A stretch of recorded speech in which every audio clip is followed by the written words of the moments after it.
गुरु ब्रह्म महिमा अलेख शरण। नमस्कार दर्शक वृंद, आपण मानंकु आजिर राशिफल कार्यक्रम रे मु एस कुमार स्वागत जनाऊछि। प्रतिदिन निजर राशिफल जानिबा पई गुरुकृपा यूट्यूब चैनल को सब्सक्राइब करंतु और पाखरे थिबा बेल आइकन को प्रेस करी ऑल नोटिफिकेशन ऑन करी दियंतु, जहा फल रे आमे जेते बेले वीडियो अपलोड करिवो प्रथमे आपण वीडियो देखि पारिबे। आमर यही वीडियो रे आपण संपूर्ण पंचांग सहित मेष ठारू मीन पर्यंत 12 गोटी राशिर राशिफल विषय रे जानि पारिबे। वीडियो को दया करी शेष पर्यंत देखंतु। वीडियोटी भल लागिथिले वीडियो को लाइक करंतु एवं आपणक प्रियजन पाखु शेयर करी जणांतु।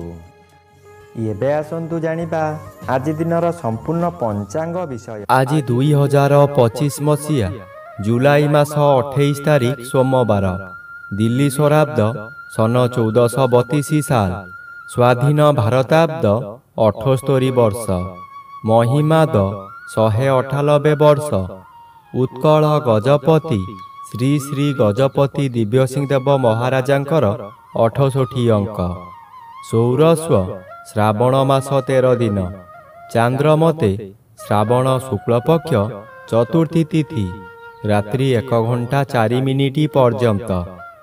आजिर सूर्योदय विरजा क्षेत्र को 5 घंटा 23 मिनिट, कर्कट लग्न 1 दंड 59 लिता गते उदय।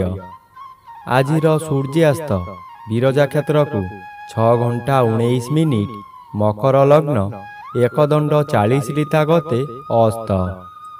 आज सिंहचंद्र रात्रि 2 घंटा 12 मिनिट पर्यंत। एहा परे कन्या चंद्र पूर्वा फाल्गुनी नक्षत्र रात्रि 7 घंटा 49 मिनिट पर्यंत। आज जन्मित शिशुर सिंह राशि क्षत्रिय वर्ण नरगण रात्रि 2 घंटा 12 मिनिट गते, कन्या राशि शूद्र वर्ण नरगण। आज मृत व्यक्तिर रात्रि 7 घंटा 49 मिनिट गते, एक पाद पुष्कर दोष। निषिद्ध खाद्य आज मूला भोजन निषेध अटे। आजिर अमृत योग प्रातरु दिबा 7 घंटा 11 मिनिट मध्ये, दिबा 10 घंटा 18 मिनिट गते 12 घंटा 26 मिनिट मध्ये, रात्रि 7 घंटा 2 मिनिट गते 9 घंटा 16 मिनिट मध्ये एवं रात्रि 10 घंटा 26 मिनिट गते 2 घंटा 26 मिनिट मध्ये।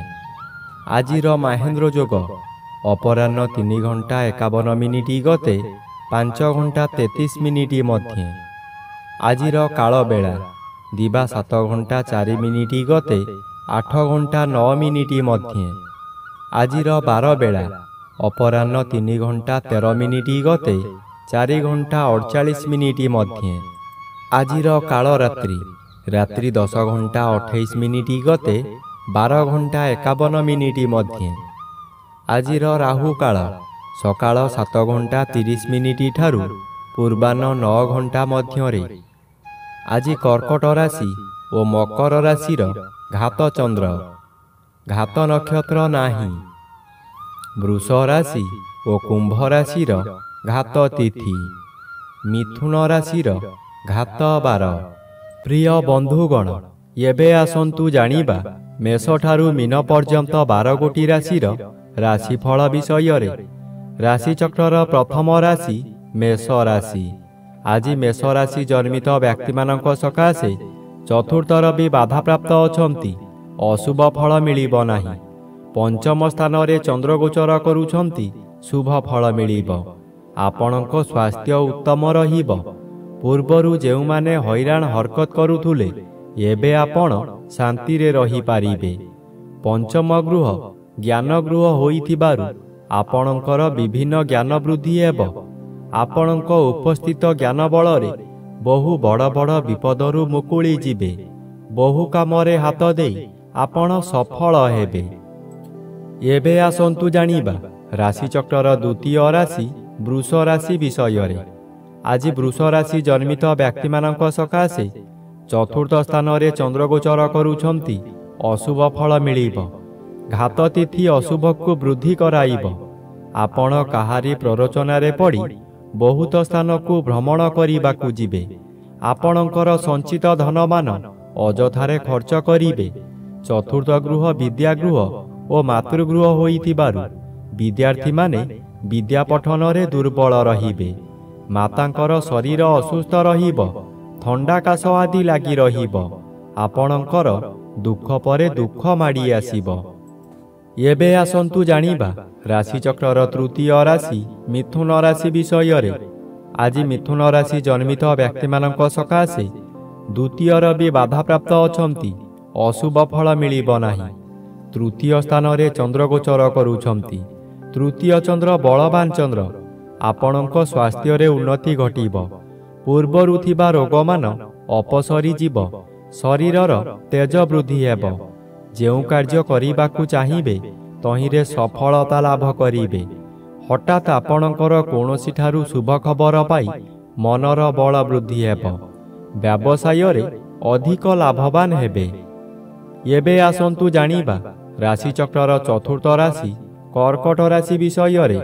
ଆଜି କର୍କଟ ରାଶି ଜନ୍ମିତ ବ୍ୟକ୍ତିମାନଙ୍କ ସକାଶେ ଘାତଚନ୍ଦ୍ର ଭୋଗ ହେଉଛି। ଘାତଚନ୍ଦ୍ର ସର୍ବଦା ଅଶୁଭ କରାଇବ। ଘରେ ବାହାରେ ପ୍ରତ୍ୟେକ ସ୍ଥାନରେ ଆପଣ ଅପଦସ୍ଥ ହେବେ। ବହୁ ପରିମାଣର ବ୍ୟୟ ହେବ। ଶରୀର ଅସୁସ୍ଥ ହେବ। ମଥା ବିଚଳିତ ରହିବା କାରଣରୁ ରାସ୍ତା ଦୁର୍ଘଟଣା ମଧ୍ୟ ହୋଇପାରେ। ବନ୍ଧୁବାନ୍ଧବମାନେ ଆପଣଙ୍କର ନିନ୍ଦାଗାନ କରିବେ।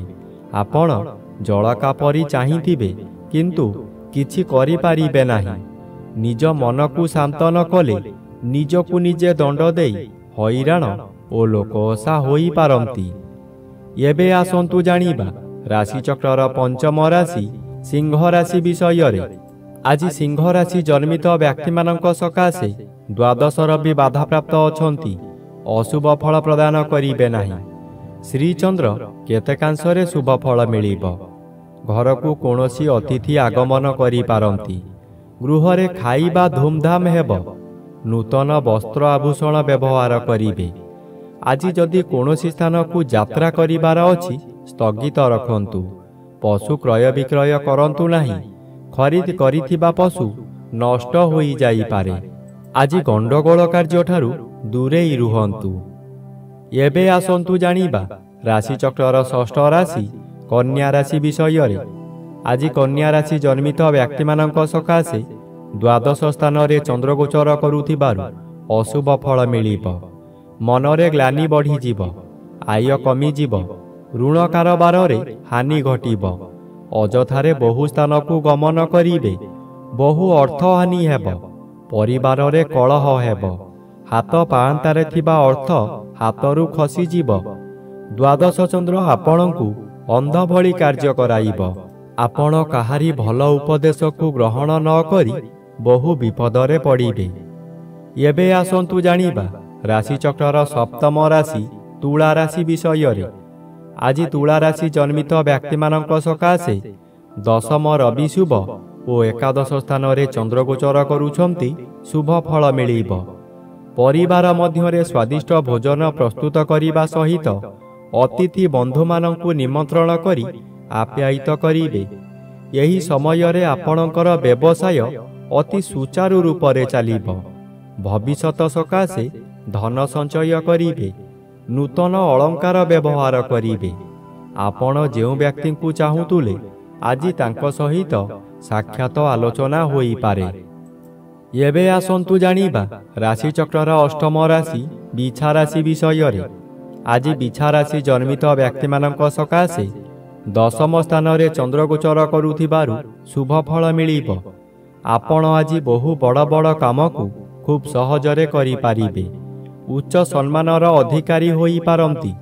ପୂର୍ବରୁ ଯାହା ଚାହୁଁଥିଲେ ତାହା ଆଜି ପୂରଣ କରିବାରେ ସଫଳ ହେବେ। ନବମ ସ୍ଥାନରେ ରବି ଗୋଚର କରୁଛନ୍ତି। ପୂର୍ବରୁ ଥିବା ଶତ୍ରୁମାନେ ଅଧିକ ବଳବାନ ହୋଇଯିବେ। ଆପଣଙ୍କୁ ବହୁ ହଇରାଣ କରିବାକୁ ଚେଷ୍ଟା କରିବେ। ଏବେ ଆସନ୍ତୁ ଜାଣିବା ରାଶିଚକ୍ରର ନବମ ରାଶି ଧନୁ ରାଶି ବିଷୟରେ। ଆଜି ଧନୁ ରାଶି ଜନ୍ମିତ ବ୍ୟକ୍ତିମାନଙ୍କ ସକାଶେ ଅଷ୍ଟମର ବି ବାଧାପ୍ରାପ୍ତ ଅଛନ୍ତି। ଅଶୁଭ ଫଳ କମ୍ ମିଳିବ। ନବମ ସ୍ଥାନରେ ଚନ୍ଦ୍ର ଗୋଚର କରୁଛନ୍ତି, ଶୁଭ ଫଳ ମିଳିବ। ନବମ ଚନ୍ଦ୍ର ଶୁଭ କର୍ମ କରାଇବ। ଆପଣ ଯେଉଁ କର୍ମ ପୂର୍ବରୁ ଆରମ୍ଭ କରିଥିଲେ ସେ କାର୍ଯ୍ୟ ଏହି ସମୟରେ ପୂରଣ ହୋଇଯିବ। ପୂଜାପାଠ ଓ ଗୁରୁ ଭକ୍ତିରେ ମନୋନିବେଶ କରିବେ। କୌଣସି ଅନୁଷ୍ଠାନରେ ବହୁ ଆର୍ଥିକ ସାହାଯ୍ୟ କରିପାରନ୍ତି। ବିଭିନ୍ନ ମହଲରୁ ପ୍ରଶଂସା ମିଳିବ। ପରିବାରର ଗୁରୁଜନମାନେ ଆଶୀର୍ବାଦ କରିବେ। ଏବେ ଆସନ୍ତୁ ଜାଣିବା ରାଶିଚକ୍ରର ଦଶମ ରାଶି ମକର ରାଶି ବିଷୟରେ। ଆଜି ମକର ରାଶି ଜନ୍ମିତ ବ୍ୟକ୍ତିମାନଙ୍କ ସକାଶେ ସପ୍ତମର ବି ବାଧାପ୍ରାପ୍ତ ଅଛନ୍ତି। ଅଶୁଭ ଫଳ କମ୍ ମିଳିବ। କିନ୍ତୁ ଆଜି ଘାତଚନ୍ଦ୍ର ଭୋଗ ହେଉଥିବାରୁ ଅତି ଅଶୁଭ ଫଳ ମିଳିବ। ଏହି ସମୟରେ ଆପଣ ଯେଉଁ ସ୍ଥାନକୁ ଯିବେ ସେଠାରେ କଳହ ହେବ। ବିଭିନ୍ନ ପ୍ରକାର କ୍ଷତି ହୋଇ ଆପଣଙ୍କ ମଥା ବିଚଳିତ ହୋଇଯିବ। ରାସ୍ତାରେ ଯିବା ସମୟରେ ଆପଣ ଅନ୍ୟମନସ୍କ ହୋଇପାରନ୍ତି। ସାବଧାନ ନ ରହିଲେ ଯାନବାହନ ଦୁର୍ଘଟଣାକୁ ଏଡ଼ାଇ ଦେଇ ହେବ ନାହିଁ। ଏହି ସମୟରେ ଆପଣଙ୍କୁ ଗରମ ଜ୍ୱର ମଧ୍ୟ ହୋଇପାରେ। ଏବେ ଆସନ୍ତୁ ଜାଣିବା ରାଶିଚକ୍ରର ଏକାଦଶ ରାଶି କୁମ୍ଭ ରାଶି ବିଷୟରେ। ଆଜି କୁମ୍ଭ ରାଶି ଜନ୍ମିତ ବ୍ୟକ୍ତିମାନଙ୍କ ସକାଶେ ସପ୍ତମ ଚନ୍ଦ୍ର ବାଧାପ୍ରାପ୍ତ ଅଛନ୍ତି। ଅଶୁଭ ଫଳ ପ୍ରଦାନ କରିବେ। ଘାତ ତିଥି ଅଶୁଭକୁ ବୃଦ୍ଧି କରାଇବ। ପାରିବାରିକ ଅଶାନ୍ତି ଭୋଗିବେ। ସୁଖହାନି ଘଟିବ। ସ୍ୱାମୀ ସ୍ତ୍ରୀଙ୍କ ମଧ୍ୟରେ ସାମାନ୍ୟ କାରଣରୁ ଝଗଡ଼ା ହେବ। ଅଯଥାରେ ପିଲାମାନଙ୍କ ଉପରେ ରାଗ ସୁଜାଇବେ। ଆପଣଙ୍କର ଆୟ କମିଯିବ। ଯାହା ଆଶା କରିଥିଲେ ତାହା ମିଳିବ ନାହିଁ। ମଥା ବିଚଳିତ ହୋଇପାରେ। ବିପରୀତ ଖବର ପାଇ ବ୍ୟଥିତ ହେବେ। ଏବେ ଆସନ୍ତୁ ଜାଣିବା ରାଶିଚକ୍ରର ଦ୍ୱାଦଶ ବା ଶେଷ ରାଶି ମୀନ ରାଶି ବିଷୟରେ। ଆଜି ମୀନ ରାଶି ଜନ୍ମିତ ବ୍ୟକ୍ତିମାନଙ୍କ ସକାଶେ ଷଷ୍ଠ ସ୍ଥାନରେ ଚନ୍ଦ୍ରଗୋଚର କରୁଛନ୍ତି, ଶୁଭ ଫଳ ପ୍ରଦାନ କରିବେ। ଷଷ୍ଠ ଚନ୍ଦ୍ର ବଳବାନ ଚନ୍ଦ୍ର। ଆପଣଙ୍କ ପରିବାର ମଧ୍ୟରେ ଖାଲି ଆନନ୍ଦ ହିଁ ଆନନ୍ଦ ମିଳିବ। ଯେଉଁ କାମରେ ହାତ ଦେବେ ତହିଁରେ ସଫଳତା ନିଶ୍ଚୟ ପାଇବେ। ବ୍ୟବସାୟ କରୁଥିବା ବ୍ୟକ୍ତିମାନେ ବ୍ୟବସାୟରେ ଆଶାଠାରୁ ଅଧିକ ଲାଭବାନ ହେବେ। ପୂର୍ବରୁ ଆପଣ କରିଥିବା ଋଣ ଏହି ସମୟରେ ପରିଶୋଧ କରିପାରିବେ। ପାଖରେ ଅର୍ଥର ଅଭାବ ରହିବ ନାହିଁ।